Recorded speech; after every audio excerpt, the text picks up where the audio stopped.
algumas vezes, ainda não conseguiu. Então, pois é, mas assim, será que tá nessa hora? Porque, tudo bem, tem a questão do Marca. O Depô e o Griezmann chegaram, rachou o elenco, o Simeone tá ali há 10 anos. Se a gente pegar pela cultura brasileira, tá desgastado. Mas na Europa, será que não é o caso dele mudar a maneira do jogo? Eu acho que sabe qual que é o ponto, Dani? Esse time se baseou em toda a sua era de... O patamar do Atlético de Madrid era um até o Simeone chegar e foi outro depois que ele chegou. Sim. Era um time... Hoje a gente está discutindo, nossa, o Atlético pode ficar fora da Champions. Ficar fora da Champions era quase normal para o Atlético de Madrid, né? É um time que era normal ver em sexto, sétimo lugar. Então, ele tem que ser acreditado com esse crescimento absoluto. E foi sempre baseado numa defesa forte, num time muito difícil de ser vazado, difícil de ser batido. E hoje isso não acontece. Então, tentando não entrar nas dinâmicas de vestiário, que o professor citou as notícias que se dizem, de novas chegadas, de um momento um pouquinho mais complicado. Dentro de campo, hoje, quando o adversário ataca o Atlético de Madrid, a impressão é sempre do gol que pode sair. Quando a bola é finalizada na direção do Oblak, a sensação é de que sempre pode sair um gol. E, normalmente, o Oblak, por exemplo, está numa temporada em que ele mais toma gol do que defende. Sim. É raríssimo, né? E assim, não é que ele tenha virado um goleiro ruim, mas ele também não está sendo um goleiro que faz a diferença. Então ele pode não falhar, mas ele não faz aquela defesa também que salva o resultado. Defensivamente tem sido um problema. E se não resolver isso, dificilmente o time vai jogar no seu melhor. Por que precisava hoje de qualquer maneira do resultado? Como eu falei no começo, é uma prova de orgulho. Porque esse time sempre tirou essas provas de orgulho. Na temporada passada, chegou um momento ali, fevereiro, março, que a gente falou, gente, o time vai deixar escapar aquela vantagem absurda que tinha e vai perder um título ganho. E aí, em determinado momento, falou, cara, vamos fechar aqui, a gente tem que passar a linha de chegada em primeiro, não importa como, e conseguiram fazer isso. Então, a sensação que eu tenho é de que estão num momento parecido com esse. Sabem que o jogo não está fluindo, sabem que o jogo não está saindo e que os pontos fortes da equipe não estão acontecendo. Tem jogos que você vai na marra mudar o seu cenário. E acho que esse jogo de hoje pode ser assim. E o Simeone é um capítulo à parte, né? Porque Sim. o torcedor grita o nome dele desde o primeiro minuto. É uma lenda, cara. Ele é o nome mais importante desse clube hoje. E por isso que, se fosse outro técnico, a gente talvez estivesse falando mais, né? Porque, de fato, há muitos pontos para criticar na temporada. Mas é o Diego Simeone, é a história que ele tem. Eu acho que no dia que ele sair vai ser nos termos dele. Se ele se convencer de que ele não pode mais dar a volta por cima, porque ele é maior que qualquer um lá hoje. Eu acho que um pouco dessa campanha, do que não funciona, tem a ver exatamente com a intenção de fazer aquilo que a Dani quer. Você pega o jogo de hoje, por exemplo, o Valência... É ótimo, a Dani quer. Na verdade, é o que o elenco exige, porque o Atlético, depois que investiu bastante... E se jogue de outra maneira, né? Porque dá para dividir 2 eras, Simeone. A primeira, que é a da recuperação do time, né? Quando o time consegue ganhar campeonato espanhol, foi vice-campeão da Liga dos Campeões no limite, que é um pecado, inclusive, né? Com todo respeito ao torcedor do Real Madrid.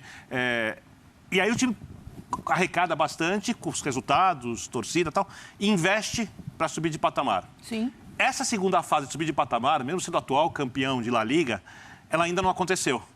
Só que a forma de jogar precisa ser diferente, porque hoje ele tem jogadores para fazer um jogo além daquele jogo que ele fazia. E a tentativa de fazer o jogo diferente, com um pouco mais de proposição com a bola, por exemplo, hoje o Valência jogou a la Simeone.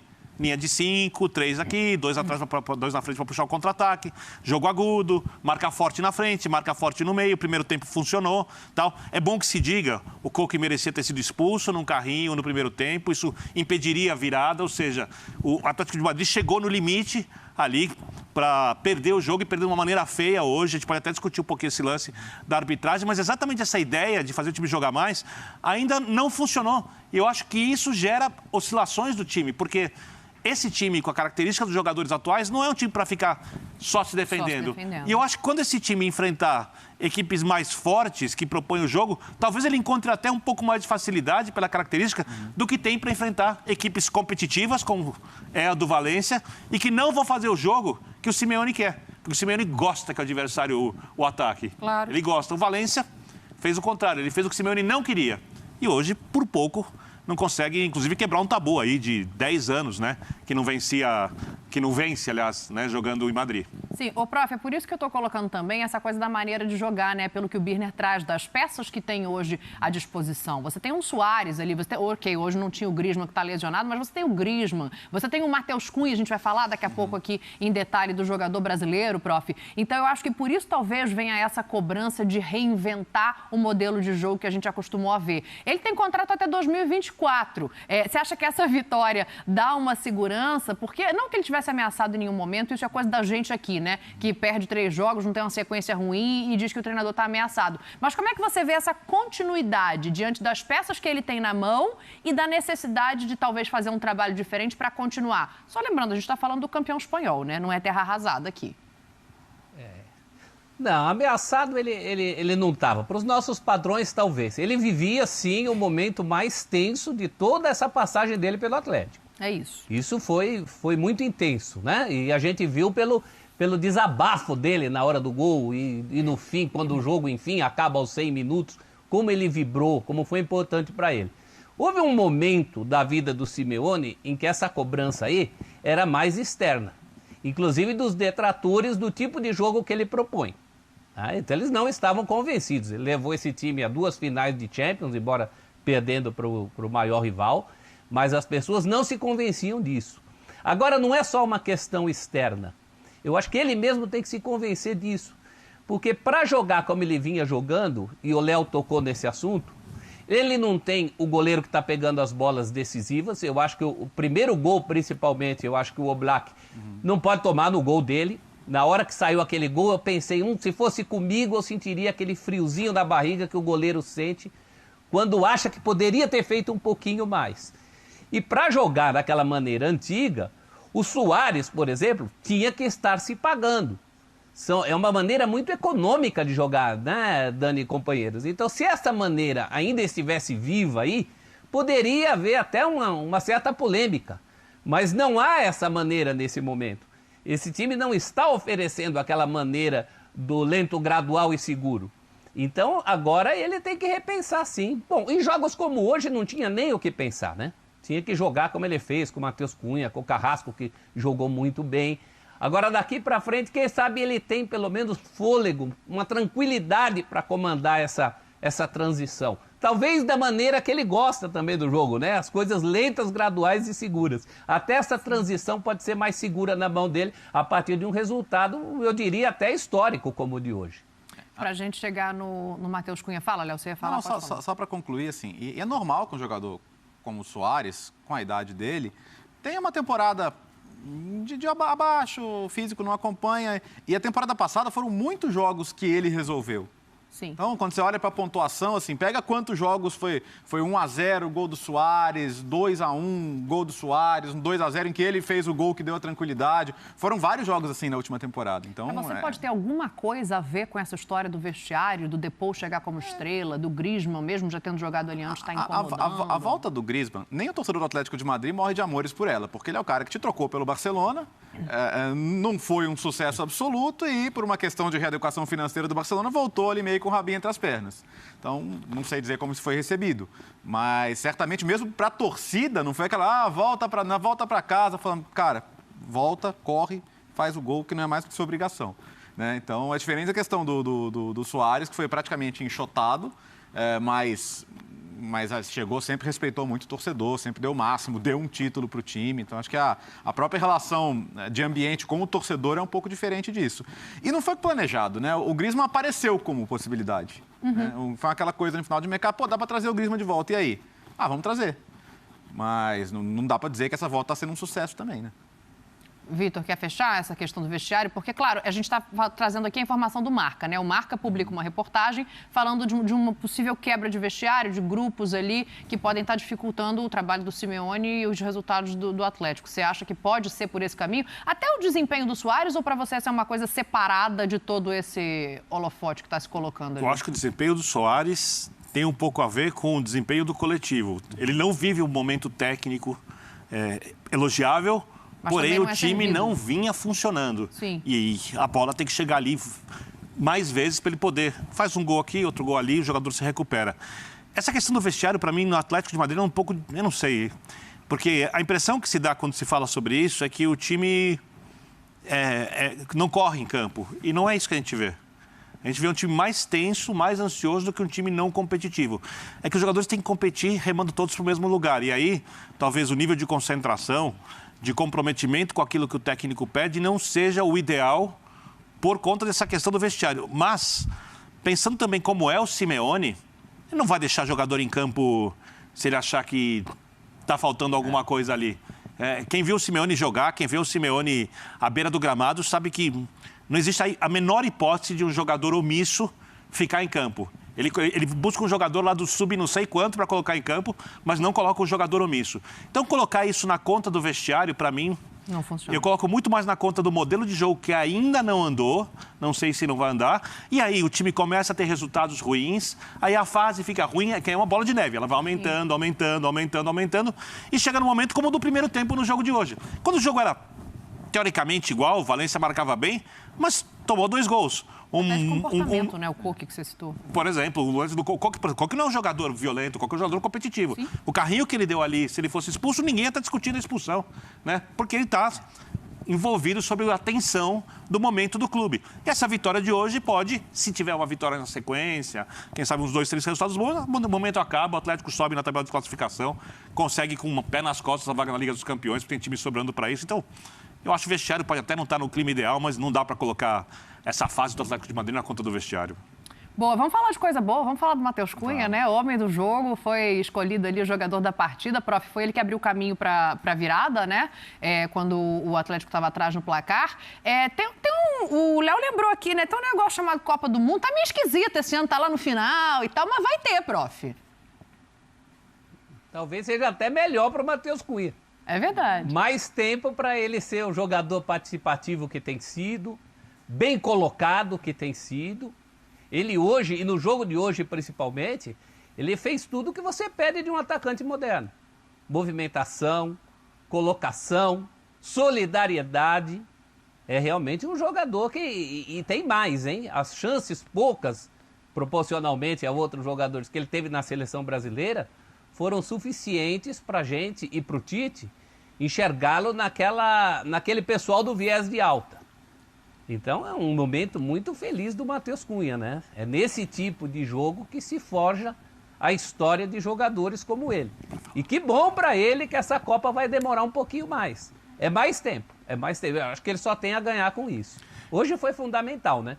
Hoje a entrada dele transformou num outro jogo. Sem ele, a gente achava até que o Atlético poderia chegar, eventualmente, a um resultado. Não pensei na virada, mas pelo menos no empate, na base da raça. Com ele, foi um pouquinho mais do que isso, né? Muito participativo, muito importante a participação dele no jogo. Merecidíssimo o título de melhor jogador. Jogando proporcionalmente, bem menos que os outros, hein? Uhum. Sim. Eu acho que é exatamente a dinâmica e a participação que tem que ser ressaltados. Porque o gol que ele faz... É um gol, do ponto de vista do Valência, inaceitável. Sim. Eu acho inadmissível quando se cobra um escanteio um cara finalizar com o pé dentro da área pequena. Talvez seja a coisa mais inaceitável defensivamente de tudo que pode haver no futebol. E ele finalizou a cara dele com muita facilidade. Mas a participação dele, né, o quanto ele incomoda, o fato dele se movimentar bastante. Vamos lembrar, para quem criticava o Simeone, que ele e o Correa, que fizeram gols, entraram né, no segundo tempo. Então, tem o dedo do técnico ali. Correa, inclusive, entrou no lugar do Lodge, quer dizer, uma alteração ousada do Simeone, né? Então, eu acho que se o Tite viu o jogo, e o Tite vê muito, trabalha muito, ao contrário do que muita gente pensa, eu acho que hoje ele ganhou alguns pontos, né, na cabeça do treinador da seleção. E ele ainda é um jogador... Eu vou te fazer uma pergunta cretina. Vai. Tem melhor para a posição hoje? A gente é muito mal acostumado quando a gente fala em seleção brasileira, camisa 9, Copa do Mundo. A gente viu em sequência Careca, Romário, Ronaldo, né? Sim. Então, é incomum esse cenário que a gente está passando, em que esse nome outras seleções têm e o Brasil não tem. Então, a gente tem que avaliar com o que há à disposição, né? Ele já tentou com outros nomes. O Matheus Cunha foi titular contra a Argentina e achei que foi bem. E pode ser. E eu acho que ele é um jogador que ainda tem margem de melhor. Como finalizador Exato. mesmo, eu acho que ele ainda não tem toda a frieza que se pede de um 9. Acho que ele ainda pode crescer, pode evoluir em relação a isso. Mas eu acho que ele hoje, sim, se a Copa do Mundo fosse hoje, ele teria um lugar, na minha opinião, no grupo de 23. Pela característica. Então, mas aí é que tá. É lugar nos 23, é lugar 11, é lugar 12º? Calma também, calma. Eu acho até que, para a seleção brasileira, hoje um cenário ideal é jogar sem um 9. Concordo. Porque você pode ter Vinícius e Rafinha abertos, o Neymar circulando ali como um 9. Exatamente o que eu penso. Gente, eu faço futebol 90, não fala isso pra mim, não. Exatamente o que eu penso. Ai, Tá tudo bem? eu faço futebol 90, entendeu? Um negócio mais brasileiro aqui, bota o 9 ali na frente. Esse negócio de jogar sem referência ali me incomoda um pouco. Tá bom. Mas vamos dar uma chance. O Tite falou que vai agora tá classificado já, que vai fazer testes. Sim. Vai testar 3 zagueiros. Então, acho que ele tem que testar essa forma. Que agora não tem o Neymar, né? Nessa data, mas nos jogos de março já vai ter. Enfim, aí depois vai ter amistosos lá em junho. Mas dá uma chance, vai, Dani. Depois a gente conversa. Olha, Dani, eu principalmente sem o Neymar... jogar com 9... Fala, professor. Depois eu falo por aqui. Por característica, ele ganha pontos, hein? Pela característica dele, ele ganha pontos com o Tite. Ele não é aquele novão que o Tite evita. Não é. Ele é um jogador bem interessante. Eu vejo essa posição aí. Pro meu gosto, é ele e o Gabigol. Mas o Gabigol, pensando aí na lista da Dani, né? Da lista dos 23. Mas o Gabigol ainda não pegou na seleção brasileira, não faz o que faz no Flamengo, né? O que só aumenta a chance de um jogador, assim, do ponto de vista mais tático, sabe? Que te dá mais opções ali. Eu acho que casa muito com as ideias do Tite. E uma coisa que ganha muito pontos para o Matheus é o processo, né? O Matheus é um campeão olímpico com gol na final. Sim.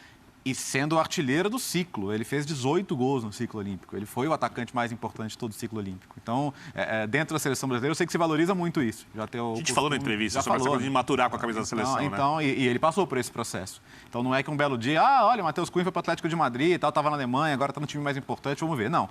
Esse processo de conquistar esse espaço, ele é até mais dentro da estrutura da seleção do que no clube. Fora. No clube, ele ainda não é nenhum titular.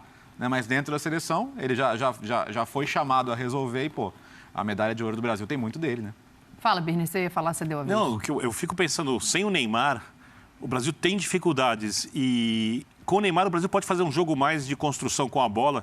Sem o Neymar, pensando nos zagueiros que o Brasil tem hoje, a gente falou disso muito no Linha, inclusive quando a gente nem tinha cogitado, ou não falou, pelo menos, em usar os 3 zagueiros. Você tem 2 zagueiros rápidos pelos lados, que poderiam até ser laterais, Marquinhos e Militão, esquerda, direita. Thiago Silva no meio, posicionamento elogiável, fase excelente. Sim. Tem dificuldade com os laterais, mas tem laterais que sabem avançar.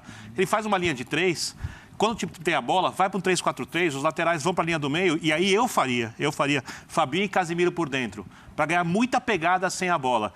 Quando recompõe com Vinícius Júnior e Rafinha pelo lado, e na frente, você faz uma linha de 4 e uma linha de 5, com a bola, o Rafinha e o Vinícius viram atacantes, né? E a dúvida é exatamente o centroavante, para mim, porque aí o Brasil se fecha com ferrolho, sem a bola, e ataca agudo agressivamente quando recupera a bola. Esquece essa coisa de trabalhar a bola. Esquece. Aí você pode ter o Gabriel Jesus, que marca muito na frente. Você pode ter o Gabigol, se você quiser, um cara mais finalizador na frente. Você pode ter o Matheus Cunha, que pode prender a bola, se movimentar e ajudar na frente. Você vai mudando as características sem mudar a formação. Vai matar a Dani assim, né? Eu tô aqui pensando assim, meu Deus, 3 zagueiros e sem homem de referência na frente. Você quer o Brasil na retranca, na Copa do Mundo, você vai matar a apresentadora e a gente termina o programa. Não, quando precisar, vamos fechar a casinha. Quando pegar a França, fecha a casinha. A vida é assim. Tem que tirar a França da Copa. Não, eu vi na sua expressão e tá difícil. Fecha aí, prof. Mas tá todo mundo ignorando uma coisa, né? O Tite tá numa situação... Quando o Parreira pediu licença para jogar mais no esquema guarda-chuva, né? Quando a bola é deles, a gente fecha. Quando a bola é nossa, a gente abre. Quando ele pediu licença, eram os 24 anos do Brasil longe de uma conquista de Copa. E se o Brasil não ganhar essa, já iguala aquele período. Então, eu acho que até pelo Tite ser o técnico, é de se colocar um pouco a mão na consciência da maneira que o Brasil talvez tenha que negociar a sua participação na Copa do Mundo. Eu acho que é um momento realmente que o futebol brasileiro tem que pensar em ser menos faceirinho. E em pelo menos ganhar de um europeu no mata-mata, né? Tá demorando muito isso já. Ó, vai esquema Birner e mata a França no contra-ataque, pronto. Ai, meu Deus, até vou fazer um intervalo para me Até o recuperar, Neymar tá? solta lá na frente se quiser jogar no contra-ataque. Eu vou fazer um intervalo que é para eu me recuperar aqui desse esquema com 3 zagueiros sem nome de referência. Daqui a pouco a gente vai voltar falando de futebol inglês. Vamos falar do City. Será que o Liverpool tem alguma chance de encostar depois do City ter deixado escapar aí 2 pontos? Caiu a invencibilidade, mas não é terra arrasada, né? Tem Manchester United também. Venceu, mas convenceu? A gente trata disso aqui. ESPN FC. Oferecimento. Galera, é isso aí, intervalozinho aqui no ESPN FC de hoje, sabadão, né, galera? Mas estamos aqui trazendo a live para vocês, como prometido, hoje, dia 22 aí de janeiro de 2022, beleza? Sejam todos bem-vindos, meus amigos e amigas, fortalece aí deixando o seu joinha, o seu like, é muito importante aqui pro nosso canal, então mete o dedão nesse like aí e se inscreva aqui no canal Futebol 067, caso você não é inscrito. Embaixo, logo abaixo aqui, tem um botãozinho vermelho escrito inscrever-se, clica nele e também ativa as notificações. Galera, amanhã, domingão, é folga para todos nós. Amanhã não tem nada demais, amanhã não tem nada muito importante. Óbvio que tem jogos amanhã internacionais. E também amanhã começa, acho que o Paulista. É o Paulista que começa amanhã? Ou é o Carioca? Agora não me lembro aqui de cabeça. Mas já começa aí os estaduais, voltando aí os estaduais do Brasilzão, vai ter mais programa, né? O Linha de Passe aí vai ter mais vezes na semana. E segunda-feira, falando em Linha de Passe, segunda-feira tem 3 programas aqui no nosso canal para vocês. Eu vou trazer 1 da tarde o Futebol 90, às 7 da noite tem aí o ESPN FC Nacional, esse que nós estamos assistindo é o ESPN FC Internacional. Aí na segunda tem o Nacional, durante a semana é o Nacional. E aí, mais tarde um pouquinho, na segunda-feira mesmo, às 10 da noite, às 22, horário de Brasília, tem o Linha de Passe aqui no canal Futebol 067, beleza? Sejam todos bem-vindos aí ao nosso canal, fortalece deixando o seu like, caso você ainda não deixou. Se você não é inscrito aqui no nosso canal, deixa a sua inscrição também para você não perder nenhuma informação sobre o seu time, beleza? Batemos 300 likes aqui na nossa live, muito obrigado de coração. Nosso amigo Juscelio confirmou aí, começa amanhã o Paulistão. Valeu, cara, muito obrigado. Então, no dia 25, então, começa o Carioca, né? Se tiver algum carioca aí, torcedor aí do time lá do Rio de Janeiro, confirma aí se o Campeonato Carioca começa no dia 25 para nós, beleza? Aí tem o Gaúcho, tem o Mineiro também, começa, acho que dia 25 ou 26 também começa o Mineiro. Então, voltando os jogos aí, galera, vai ter mais coisas, mais programas aqui pra vocês. O Linha de Passe hoje, né, como não tá tendo jogos, é só na segunda-feira. Voltando os jogos, ele terá mais dias, né? Meus amigos, voltou aqui do intervalo. Agora, olha, não chegou a ser um jogo eletrizante, não, assim, entre United e West Ham. Foram 4 chutes no gol, um pouquinho mais, talvez, com boa vontade. Não chegou a mais que isso, não. Não teve mais que isso, não, né? Pois é. Mas o United venceu 1-0, o gol do Rashford aí, Léo. E, assim, o banco fazendo diferença, né? Porque o Cavani saiu do banco e o Rashford também, né? Os dois entraram no segundo tempo e tava com a carinha de 0-0, né? Não é aquele jogo que você fala, não, tá na pressão, o gol vai sair a qualquer momento, não. Mesmo o United empilhando atacantes ali no segundo tempo. E o Rangnick foi para aquela tática que a gente adora no videogame, né? Tá apertado, começa a colocar atacantes. E foi o que ele fez, né? Nesse momento ele tinha Cavani, tinha Rashford, Cristiano Ronaldo, que se recuperou de dores no pescoço aí para jogar. Não fez um grande jogo, teve um pouco abaixo do seu normal. Mas parecia, a cara era de 0-0. Então o United é isso, né? Tem oscilado. Agora está em 4º lugar, mas a briga ainda está muito acirrada. Passou o West Ham, Passou né? o próprio West Ham, por isso que era tão fundamental ganhar o jogo. E coletivamente está muito longe ainda. E é um canteiro, o United é um canteiro constante, né? Porque o Solskjaer saiu, chegou o Rangnick, mas ele é interino.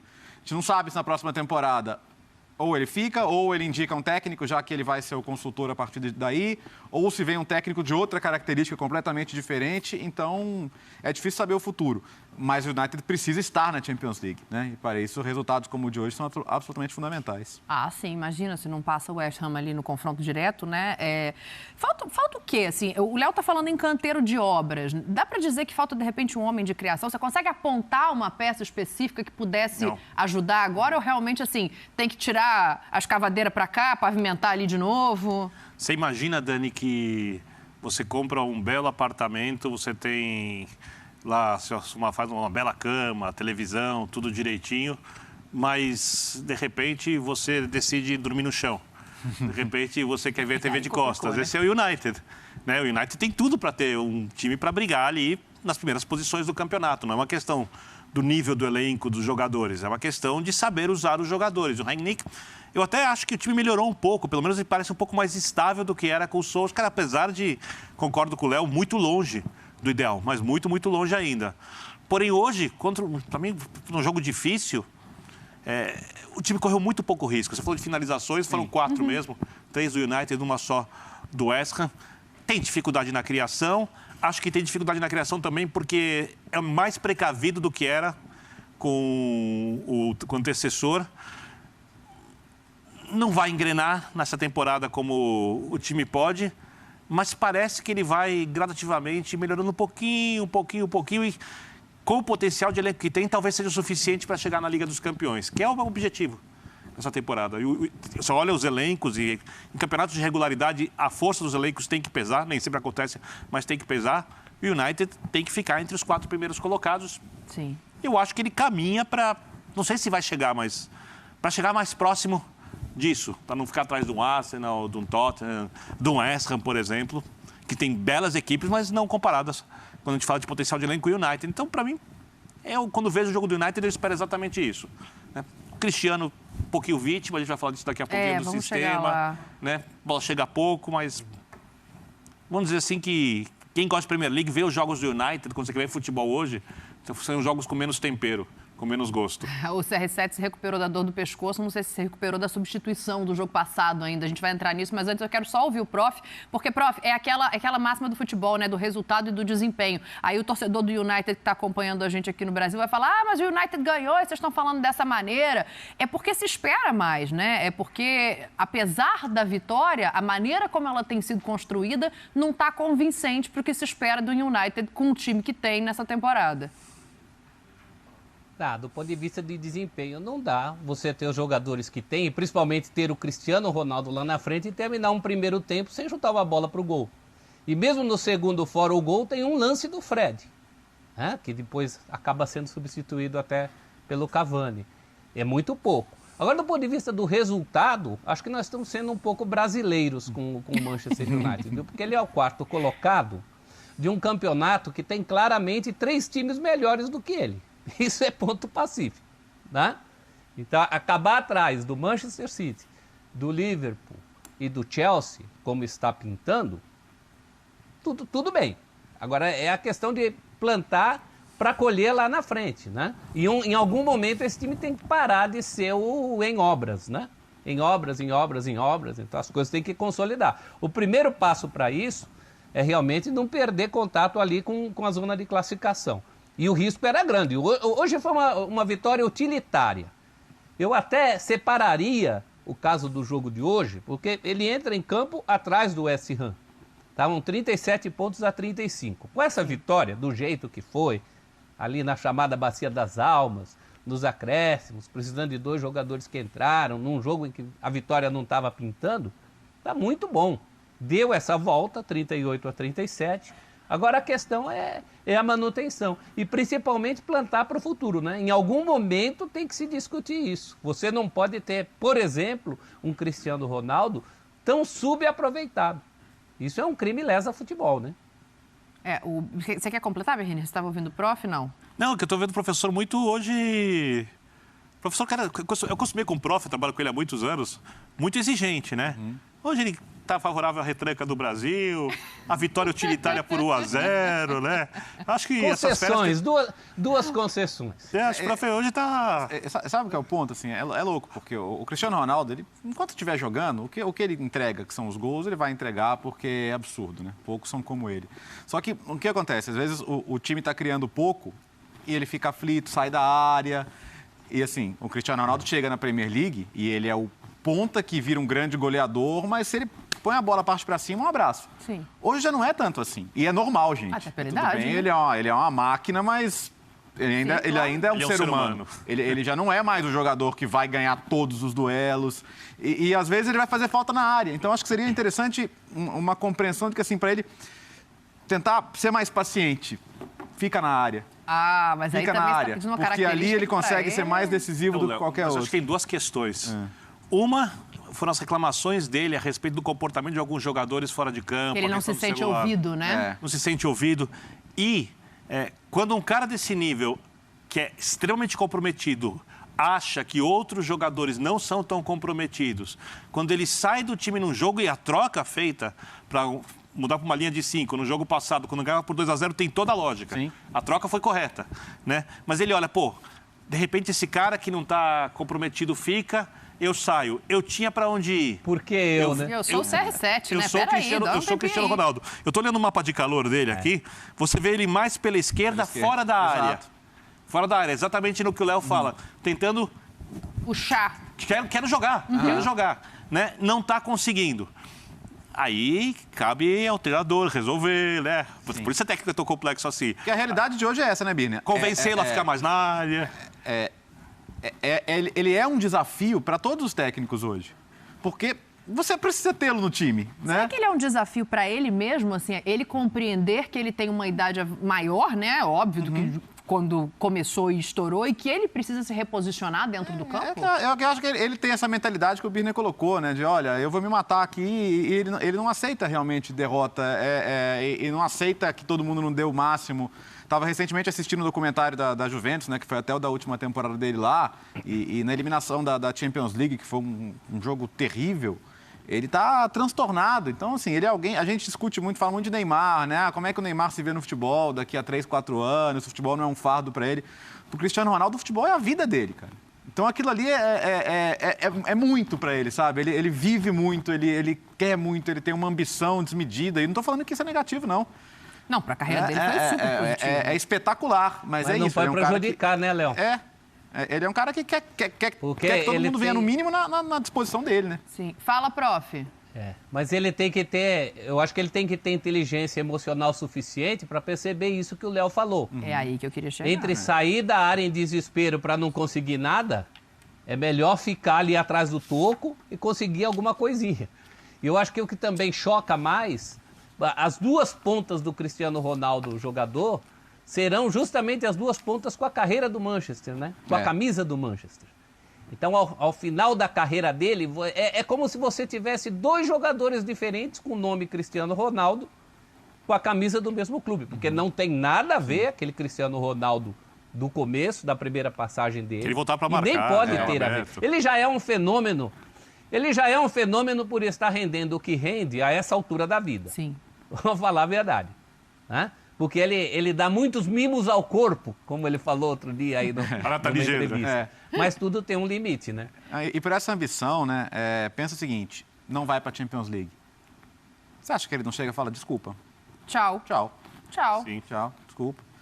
Tem cláusula, até que o contrato dele diminui, porque a receita do clube diminui e tudo mais, mas eu imagino que, assim, é isso, eu não vou viver para sempre, eu não vou jogar para sempre. Quer fazer 1000 gols, deve agora, ter essa meta né? também.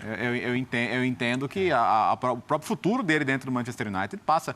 O jogador de elite quer estar na competição de elite, né? Lógico. E ele podia estar no City, onde ele ia ser mais vezes substituído, ia comemorar mais títulos e fazer mais gols. Ele ia ser mais vezes função. reserva. Posso falar com bastante convicção. E talvez não tenha ido por isso, né? Justamente por isso. Sim, agora, sim. deixa eu pegar esse gancho aí de vocês de City pra gente falar do outro jogo, né? Caiu a invencibilidade, 12 jogos, 12 vitórias consecutivas do City, empatou hoje. Olha, se tem alguém que não vai dormir hoje pensando no gol que poderia ter feito, é o Sterling, porque perdeu ali no primeiro tempo um gol que, meu Deus do céu. E aí acaba Southampton 1, Manchester City também 1. Ô Birner, você acha que dá algum tipo de emoção? A gente estava fazendo as contas aqui, falando do Liverpool, que tem 2 jogos a menos nesse momento, porque joga amanhã a rodada e tem o jogo adiado, né? Pode cair para 6 pontos. Isso traz alguma emoção no sentido de briga pelo título ou estou sendo benevolente demais? Bom, primeiro vamos ver se o Liverpool ganha do Crystal Palace. O jogo é na casa do Palace, tem 11 partidas ali, só 2 derrotas. 4 vitórias, 5 empates, ou seja, não é fácil ganhar do Palace jogando na casa do próprio Palace. Eu acho sim que conseguir diminuir essa vantagem, dá pra gente conversar sobre essa disputa de títulos. São muitos jogos pela frente. Estou falando do Liverpool, que é um time muito especial. Se diminuir para 6 pontos. Se diminuir para 6 pontos, né? Porque quando você tem um time como o City, qualquer brecha que essa equipe der, você tem que aproveitar. O City fez 100 pontos numa temporada, 99 na outra. Né? Então... A Guardiola chegou a 500 pontos, ninguém nunca chegou tão rápido. Quer dizer, você tem que jogar no limite para conseguir ganhar dessa equipe num torneio de regularidade. O City é o melhor time do mundo. O City joga o melhor futebol do mundo. Se você fizesse uma liga europeia, a famigerada Liga Europeia, e se ela fosse por pontos corridos, o City ia ganhar mais vezes. Não sei se ganharia todas, mas ganharia mais vezes. Porque joga o melhor futebol do mundo. O Liverpool talvez seja, no mundo, o principal concorrente do City em qualquer torneio de pontos corridos. Eu tenho dúvida se o Bayern de Munique jogasse a Premier League, o que aconteceria. É a minha única dúvida. Tá? O resto, Madrid não brigaria, PSG não brigaria, mesmo tendo mais talento que o City, de individualidade para resolver jogos. Tá? Então, se o Liverpool diminuir para 6 pontos, a gente pode olhar o campeonato, digamos assim, do jeito um pouco menos definido do que a gente tem visto até o momento. Sabe qual que é o ponto? Vamos supor, ganha os 2 jogos, o que eu não acho óbvio. Como o Birner colocou, o jogo com o Palace é difícil. Mas o City perdeu nos últimos 13 jogos 2 pontos, os de hoje. Sim. Então, é um time que tem um volume de aproveitamento absurdo. E raramente, hoje não foi bom o jogo. Provavelmente vai voltar uma série de vitórias, né? E não ter outros empates. Daqui a pouco vai voltar a ganhar mais 3, 4 seguidas, sabe? Então, assim, eu não consigo... Não foi bom, mas jogou o suficiente para ganhar. Sim, Mesmo foi abaixo do normal. E até acho que o Armstrong tinha que ser expulso no segundo tempo. Foi bem aliviado para ele ali, que ele foi sem querer e tal, mas era para ser expulso. Mas, enfim, de qualquer maneira, foi um jogo abaixo do City. Só que...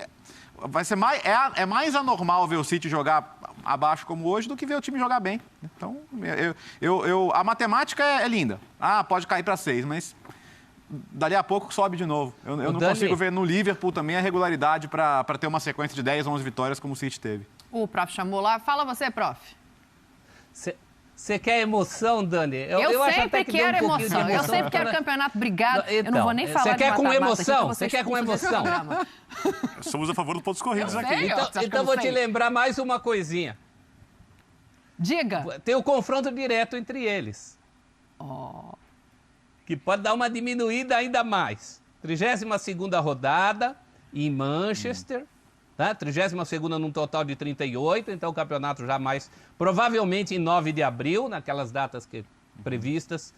Ainda tem o confronto direto. Eu acho até que o Manchester City até pode ganhar a Premier League e acho que vai ganhar mesmo. Sim. Também acho. Agora, o que me chamou a atenção hoje é que ele vai ser campeão sem ganhar do Southampton. É verdade. 0-0 no primeiro turno. E tem, dentro dessa coisa de que os times do Guardiola não dão essa moleza, olha só, Guardiola está há 13 temporadas como técnico. Né? Então ele pegou 226 adversários nessa parelha de turno e retorno. 226 vezes. Sabe quantos times conseguiram fazer 2 pontinhos contra ele na mesma temporada? Só 14. Incrível. De 226 enfrentamentos. Então, eu acho que até pode sobrar Liverpool, mas não vai faltar Manchester City na hora da decisão. É muito nosso difícil, Mr. né? Chip. Sim, total. Boa. A gente tem que fazer um intervalo. Quero só passar antes os gols dessa rodada, os gols desse sábado mais na Premier League. Roda aí pra gente, por favor, que aí a gente vai rapidinho para mostrar o que aconteceu. Leeds e Newcastle, foi 1-0 Newcastle.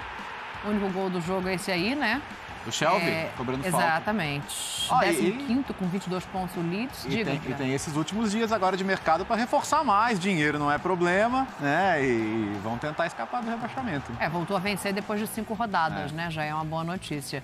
E aí, Everton e Aston Villa, gol do Buendia, 1-0 também, placares econômicos. Convocado para a Argentina, Buendia, Coutinho titular, estamos vendo aí na tarja. O Everton demitiu o Rafa Benítez, mas... para melhorar não é do dia para noite, né? Duncan Ferguson tá lá como técnico interino. E aí a estreia do Coutinho, né? Só para não passar em branco, mas meio que passou, né? Jogou ali, mas não fez grande coisa, não. No jogo que veio do banco, participou do primeiro gol, deu assistência. Hoje como titular, um pouco mais discreto, mas vitória merecida do Villa, que vai melhorando com o Steven Gerrard, né? Olha lá ele. Vitor Werner, olha a mística do futebol. É mística.